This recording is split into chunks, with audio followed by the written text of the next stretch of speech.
So we told the lads we got relegated, but we're looking to bounce back as champions next season. Oriana, I don't think that really matters. I, for one, will be looking for a transfer next season. Love you too, man.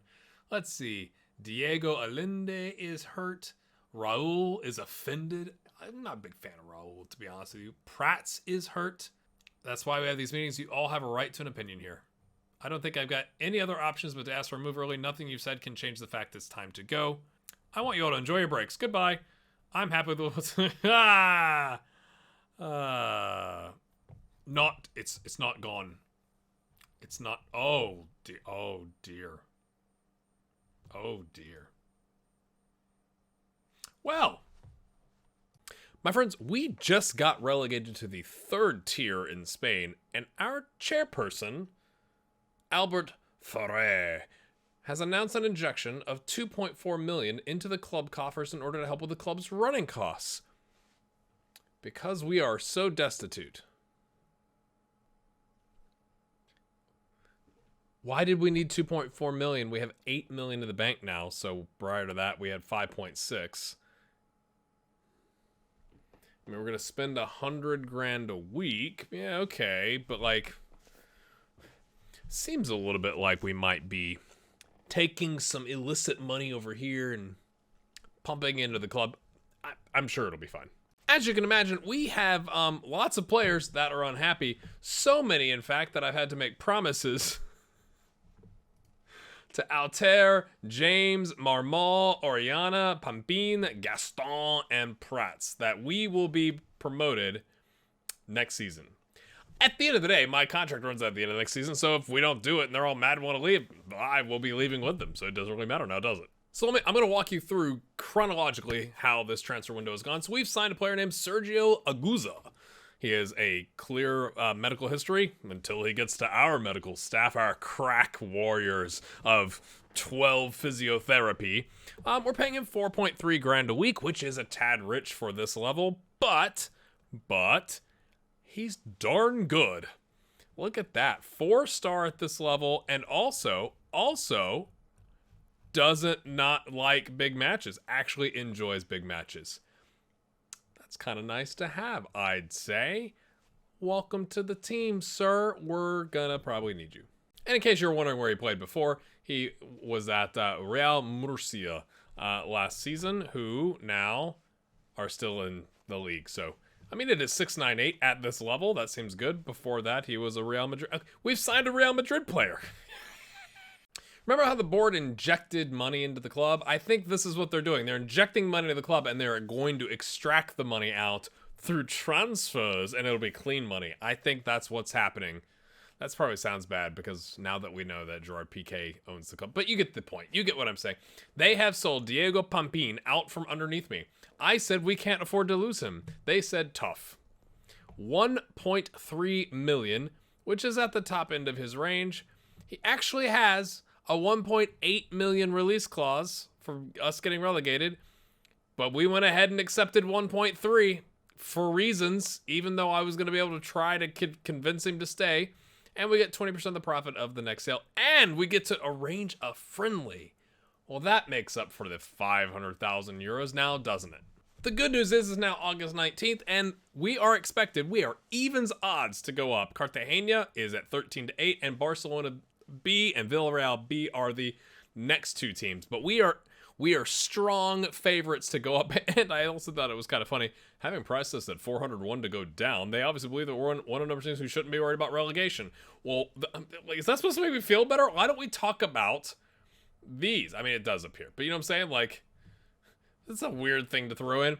They expect us to get promoted, therefore they also expect us to not get relegated. It's like, well, these things go together. So as we go to kind of talk through what all happened, one thing that I've noticed, okay, first off, you can see we still have 3 million euros in the transfer budget. We're now spending 125 grand a week, and we now have 9.7 million in the bank. Oh, I'm frustrated with the board because the problem is they have sold several players out from underneath us despite my protests.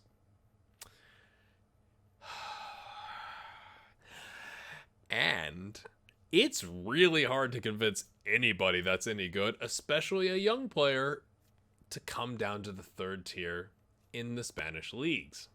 This tier is a little MLS-esque. Is that MLS-esque? You know, esque, but like MLS-esque. Does that work? Let me explain why it feels a little MLS-y. Maybe that's a better term for it to me.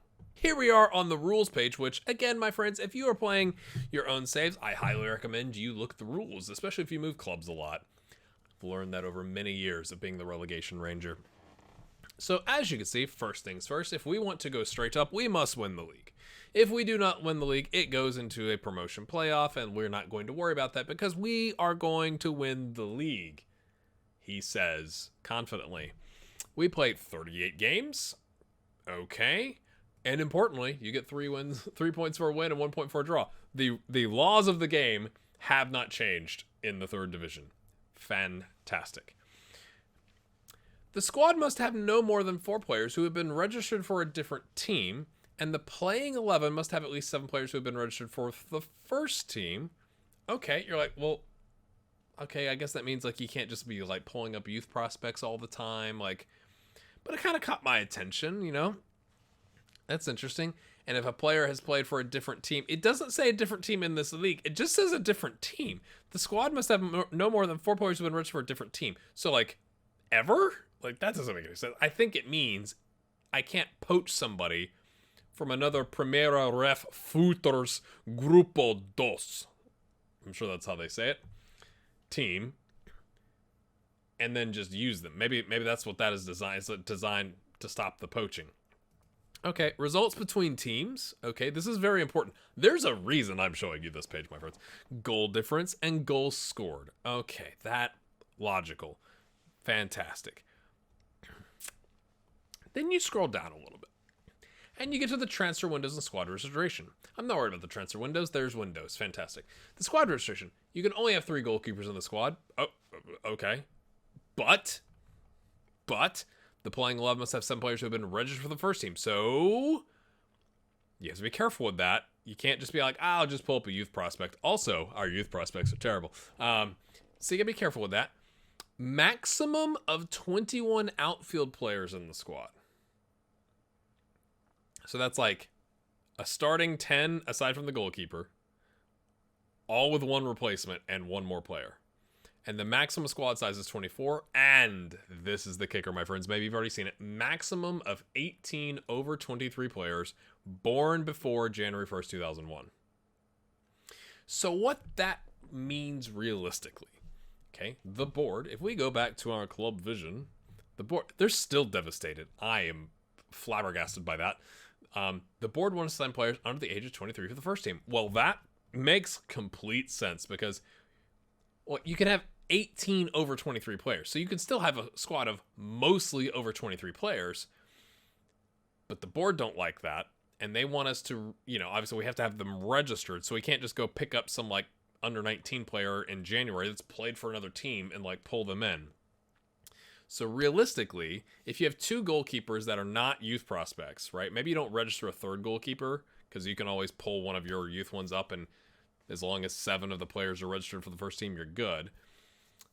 But you can only have 21 outfield players in the squad, and you have at least 3 that are under 18 or younger in the squad. And then you throw in that everyone is unhappy that we got relegated, and you'll note we still have the same promises, and players have been sold out from underneath us. Again, it's this rotation thing, right? So it's like players unhappy, players sold, not even for the release clause necessarily, and taken from us to dump money into the transfer budget that we can't spend because no one wants to come to this league. And like, then but you're limited on what you can bring in, especially because the board's like, don't sign 30-year-olds. Let's review what we've done. Our first out was Hector Hevel. The guy who defended me in the papers was like, sorry, man. Sorry. Like, I like you and we should stay up, but we didn't, so I'm out. Like, wanted nothing to do with us and wouldn't renew his contract. And so he leaves on a free to go to Cyprus. And our first in is going to be Tomas Fernandez. He's Argentinian. He comes from Boca, where he didn't play, but don't worry about that. For 160 grand. Again, versatile player. I knew that we had Bundu, Blando leaving. I was looking for somebody that could play inside forward or inverted winger on the left, but in a bind could play anywhere else in our system, which we'll get to. And he was available for 160 grand, and we had the money for it because this is right as Pampin was sold out from underneath us. And so we locked in the deal. Again, I'm not saying he's a world beater. He's all right.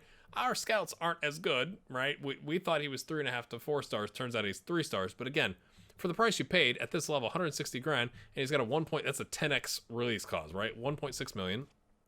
We'd be okay. Okay, we'd be okay. And I think he's good enough to do some business in this league. The only thing that makes me nervous is the composure and decisions, but beggars can't be choosers is literally what happens at this level. It's like, you would like to play in the 3rd division in Spain? Come on down. Immediately following that deal, we signed Salva Ferrer from Almira. They paid 675 grand and didn't use him once, and then sold him for, essentially half that at 350. So we got a deal-ish, maybe. Because he's a darn good right back, and Altamira, while did okay for us last season, okay, is not a world beater by any means. And I think this guy's 25. He's got a little bit more runway on him. His minimum fee release clause is 950 grand, so he may get poached from us in January, but we would make 600 grand at that point. And then the board would be happy because we wouldn't have another over 23 player. But I also like that in a bind, he could also play like a right center back, really, and a 3 at the back system. And he's a natural wing back, right? I thought he was a good deal. So we did the deal. With Pampin gone, I felt the need, as you do, to bring in a left back. So we've signed Mario Jurcevic, maybe. Not sure. I apologize in advance. He is Slovenian.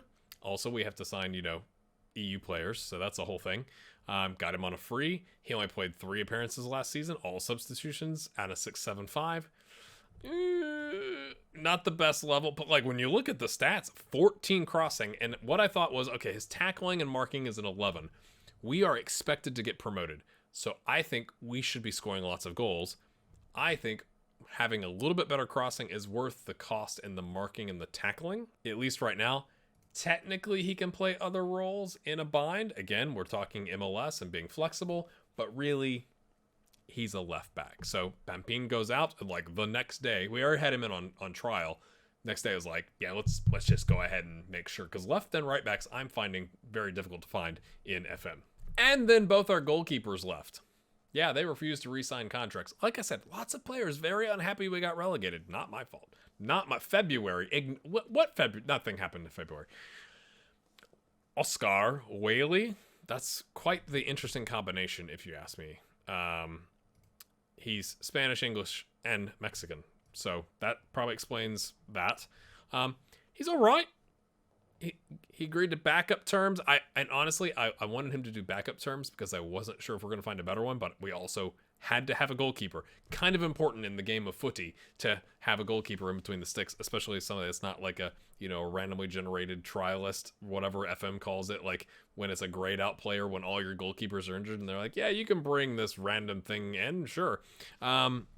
He knows how to do a sweeper keeper. He's got good first touch. He's got really good rushing out. He's all right. He's 29, which the board did not love, but it's like, if you want a good goalkeeper, you're going to have to get somebody that's over the age of 23. Composure and decisions, not the best. Let's be honest. So it is what it is. I also like that he's got a very strong left foot and a strong right foot. So like an either-footed keeper, I think is kind of rare. I don't know about you all. And we got him on a free. He left. Lujo. And again, we lost Bundu and Blando.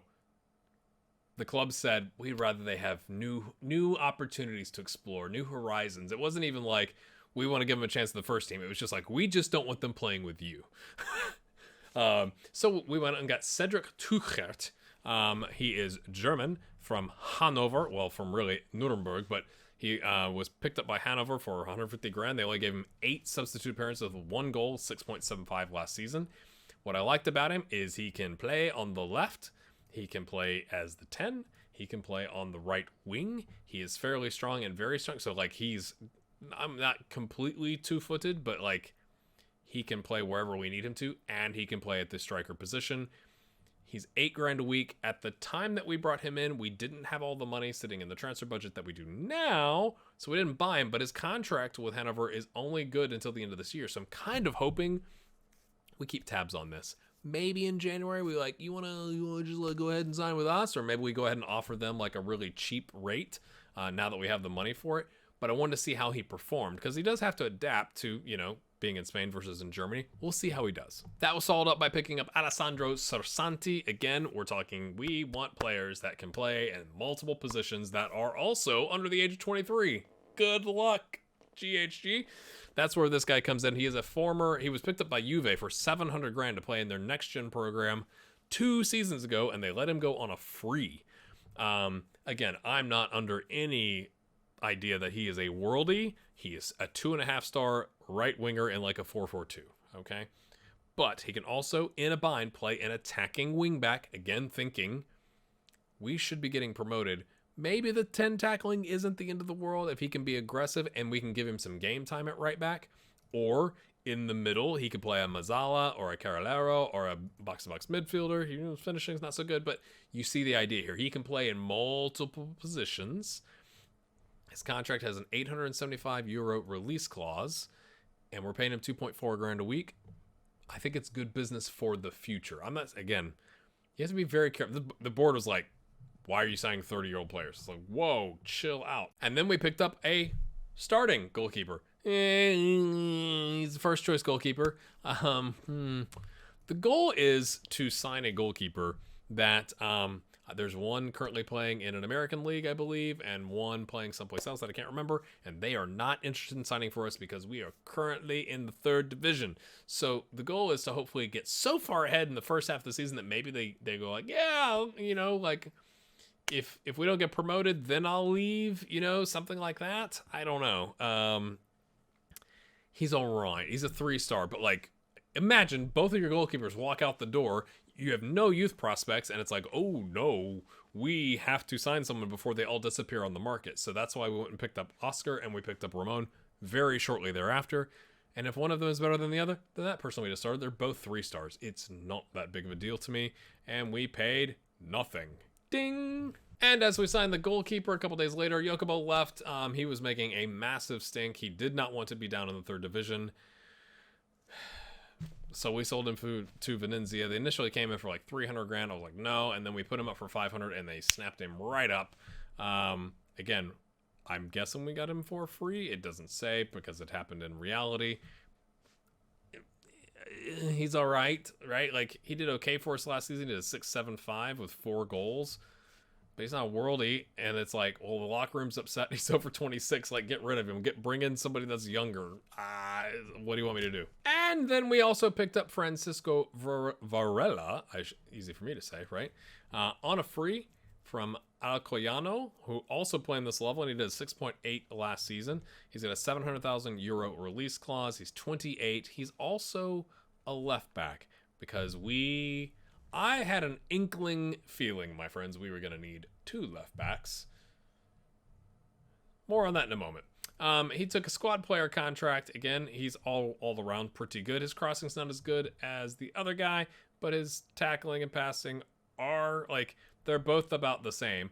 Finding left backs is quite difficult. So we picked him up while we had the chance. And if we flip him in the future for 700, I will be absolutely thrilled, so we can go buy somebody else. And there's the foreshadowing, my friends. So Mika Marmal was sold not out from underneath us. Initially, he was sold out from underneath us for like 2.2 million or something like that. And I told the board that was unacceptable. I can't remember what option I clicked, but I was like, please don't do that. We've already lost Diego Pampin because you injected 2.4 million into the club and you took 1.3 in transfers that we didn't need. And then they were going to take another 2.2 for Mika. And I was like, stop it. He has a release clause. And then The club came in. Mallorca, who got relegated from La Liga, came in and paid the €3 million release clause, and then it didn't matter how I felt. So, massive loss. Can you see why I had 2 left backs on the transfer list that we brought in? Yeah, because, right, if Pampin leaves, you slide Mika over, and then you solve your left center back problem. And then Pampin and Mika go. And somebody left a comment that said he used to play at Barcelona. Yes, he did. Yes, he did. Not really, but he played at the B team. Yeah, so now we have a left center back problem to deal with. Yeah, they're left-footed center backs. They're easy to find. It's not a problem. With Yokobo leaving and the board being very, very, very upset that I wasn't signing players under the age of 23, I signed Marlon Ubani. He is apparently a Borussia Dortmund prospect. Maybe. He is German, so he's EU. We have to sign EU players for the most part. I think we only have 2 players that are non-EU, and we already have 2 starters that are non-EU, so there's that. Who's the thing? Blando is one of them. I can't remember who the other one is right now. He's a versatile player. He's young. He can play wherever. He's not a worldie, but he's 18. He has time to develop, okay? And I was looking for somebody to kind of take Yokobo's minutes. Like, I was looking for a better left, like a versatile left or right-sided player on the wing, or ideally somebody that could play both. And then Yokobo was going to be the guy that kind of got like the leftover minutes. Well, that's now Marlon. And we're in the 3rd division. Again, he's a 2-star, but like, I'm hoping if we give him some game time, he'll develop. And I like that he's got a reasonable left foot and a very strong right foot, so we can play him on either side if we need to. He really just has really good technique and off the ball and flair. The crossing, the dribbling, again, he's definitely more on this side of the park. Okay, he can't finish, so he's an inverted winger, but his crossing's not that great. But again, he's 18. Like, he's 18 and a half. He's got a lot of time to develop. With assigning 2 left backs, Marti Villa was no longer needed, and he's 2.5 star, so we were just trying to get rid. No one was really interested at 150 or 125. We eventually ended up selling him to Ponferradina in the league above us. We were just with them for 100 grand. It also got like 1.1-ish off the wage book, which would have been like 52 grand. So how I look at it is we've removed that and gotten paid. Like, that's a double win for us for a guy. When I look at Villa, I go, what are you? I just get very confused. Like, he plays on the left, but he can't cross. He can't really dribble. He's got decent first touch and marking and passing and tackling and all that. But it's like, he's not very good at crossing, but all he does is play on the left wing. And his decisions are really good, but like his anticipation's not. It is, and his physicals are not. He's gone. Going with the theme that we need players under the age of 23, we've signed Martin Sviderski. Martin is going to be his name. That's what we're going to call him. Hi, Martin. How are you? He's Slovakian. He's played at the under 21 level. Not bad, if you ask me. We picked him up from Almira for 600 grand. Why? Well, because I can't find a left-footed left center back that can be a ball-playing defender, because we are going to be playing in a 4-3-3 vertical tiki-taka. We now have an entire summer to prepare, and we should be able to dominate at this level with that, is my thinking. And I just don't want to do 4-2-3-1 control. We may not get promoted because of that, but that is my goal. So Diego Allende, I'm not sure, who is a DM / center back, is going to slide down to be our starting left center back unless we can find a better one in the meantime. Which brings in Martin on a breakthrough prospect contract. He's not expecting to start, but I think he's pretty darn good. Again, he in that system, you're looking for more a deep line playmaker. He can tackle.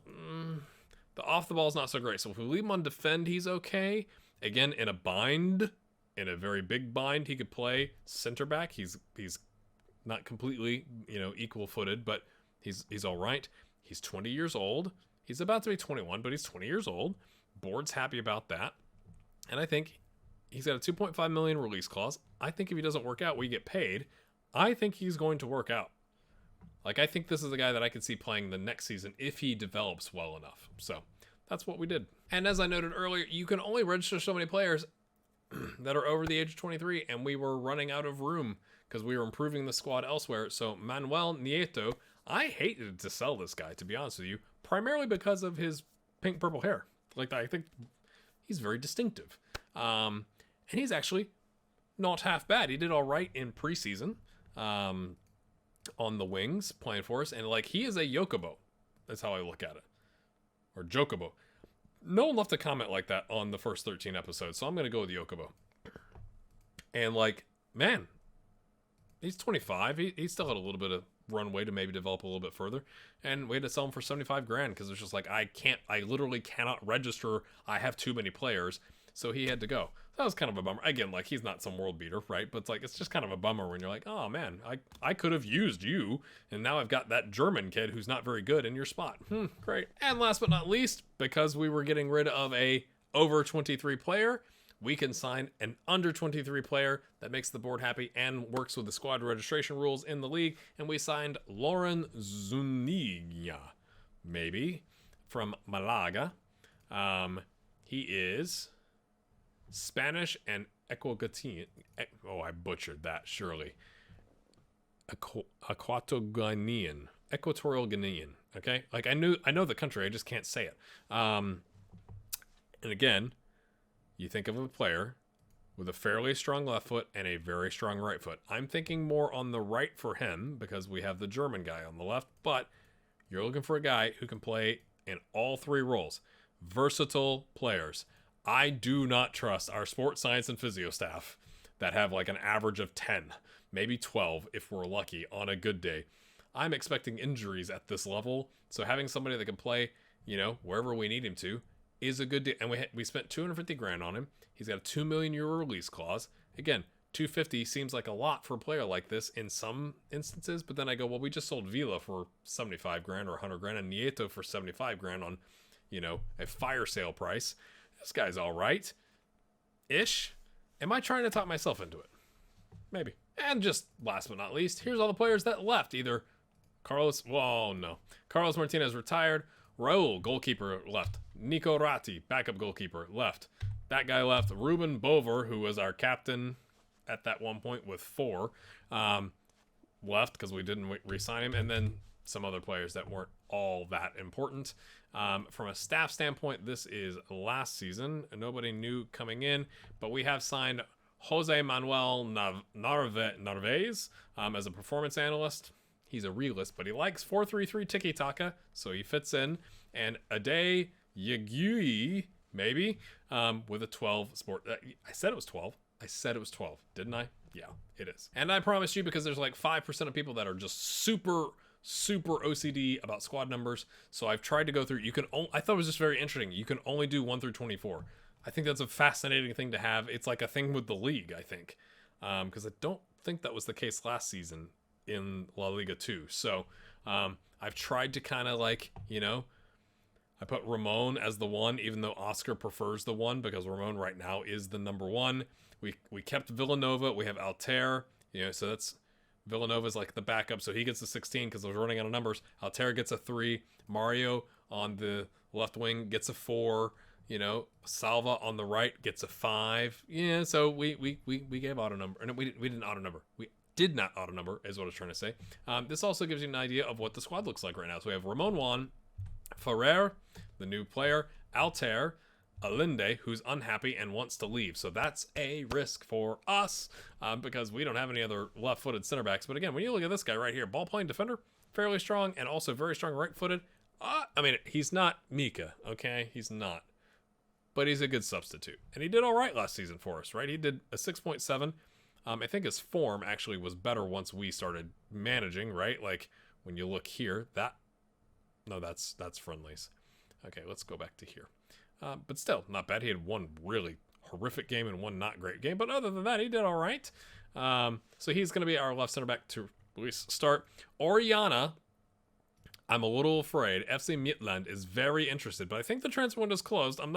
I should probably check that. But there probably isn't. He did not want to renew. He wanted to leave. He's got a 3.2 million release clause. That's also why I bought the younger midfielder. Is like, if he leaves, we suddenly look a little light on midfield. Sergio Aguza is going to go in a box-to-box or just central midfielder on support role in our tiki-taka style. Okay, so he's going to be starting for us. James goes to the left as a Mazzala. Okay, as you do. He was also wanting to leave. Gaston plays on the right as an inside forward or winger. I can't remember. Tomas plays on the left, and Cedric plays up top. Now you go, wait a minute. What about Prats? Well, I want Prats and Cedric to battle it out. I should probably change him to like squad player, but we're going to leave it for right now and just see how it goes. But our bench, this is important at this level because this is what you get. I cannot bring in any other players. This is what you get. We have these guys. We have a subs bench. That's it. I mean, technically, right, we could have 11 plus. Does that go all the way down? 11 plus 23. I could redshirt a goalkeeper, okay? But, like, this is it. So, Alex Pastor, who was out on loan, comes back because we need him. Also helpful that he can play DM if we need him to. Villanova, who can, in a very bad situation, play right back, is also a half-decent DM, but he's going to be a center back option for us. Varela is the other left back that we brought in. Altamira can play up and down the right wing. I started to train him on inverted left wing and work on his because he's got not inverted, but regular left wing back is what I was trying to say because he's a reasonable left foot, but then we went and found two others. I'm a little worried he's going to be upset, but I think there's going to be enough opportunity to throw him up as a winger, aka Trent Alexander-Arnold, that he'll be all right. That's my hope. Cersanti's there. Molina, I did re-sign Molina because we have no leadership. So he stays on as captain on a fringe player contract for 10 months plus, like if he plays 5 games, he gets to stay. That's fine. He's James Milner in the spine. Doesn't play right back, but you get the idea. 14 leadership and 12 teamwork was pretty good. He also dreads playing in big matches. We're never going to play Molina if we don't have to. The 2 signings we had, 3 signings. Ivan Gill sticks around. I've also got him training at right wing because if you look at it this way, he's actually not half bad as a right winger. Like inverted, right? He's reasonable left foot, very strong. So again, we're just trying to develop some depth across the formation, and then Prats. So our tactics going to look like this, at least to start. So you get the Regista with Oriana, current state. He may change. Aguza on a box-to-box. It's the same thing. It's the tiki-taka. How's it gone? Quite well. We beat this team. Betty Kozkar. Where are they from? Spain. Capacity 500. You know, I'm thinking that's not maybe their stadium. Yeah. We beat them 15-1. It was like 10-0 at the half. I felt bad. But we played some teams that were all right. We went ahead and got our friendly out of the way with Brest as part of the, was it Pampin that bought them or Mika? No, it was Pampin, I think. And beat them 4-0. So we got our revenge there. And now we are going to start the season in the next episode taking on Real Murcia. That's where we're at. We still have 3 million of the transfer budget. We have 9.7 now in the bank. I could use a left center back if Diego leaves, but we just don't have really any options out there. We could buy off some of our clauses if we wanted to. That's not very exciting. But my friends, if you'd enjoyed that episode, hit the like button. Here's what we're going to do. In theory, we are expected to rock and roll in this league. So my goal is to show you like the first 2 games here. Are we in any other competitions? It does not look like it right now. I don't know if we get thrown into a cup at some point, but we're going to show you the first 2 games here, and then I'm going to play several games into the future. I will figure out at some point of like these teams who are the good ones that we should be playing against, and like it doesn't do us any good if there's a team that's supposed to be relegated. Hey, let's play that on an episode. That's not going to be very entertaining. And then maybe we'll do an episode in the transfer window, see if we could bring in a goalkeeper of some reputation and kind of take it from there. But again, I don't want to just go like, hey, we're here and now it's the transfer window, it's the end of the season, because after here we are leaving. So the whole goal is to get re-promoted. If it's, I guess my point is, if it's just going very, very well here, then like I feel less inclined to do lots of episodes on the back half of the season. It's like, let's get moving on. Let's go find another club and go and rescue them. And hopefully build up a strong enough structure with this club that when we leave, they don't immediately get relegated. Do you think that's possible based on the transfer business we've done? I would like to know. This is my last ask of you. Let's go to all transfers here. I'm going to take you here, and then you can go back and pause. I'll even move my head for you. So you've got these ends and these ends. Who is your signing of the season, and what are your predictions for the season? We'll see you next time. Have a good one.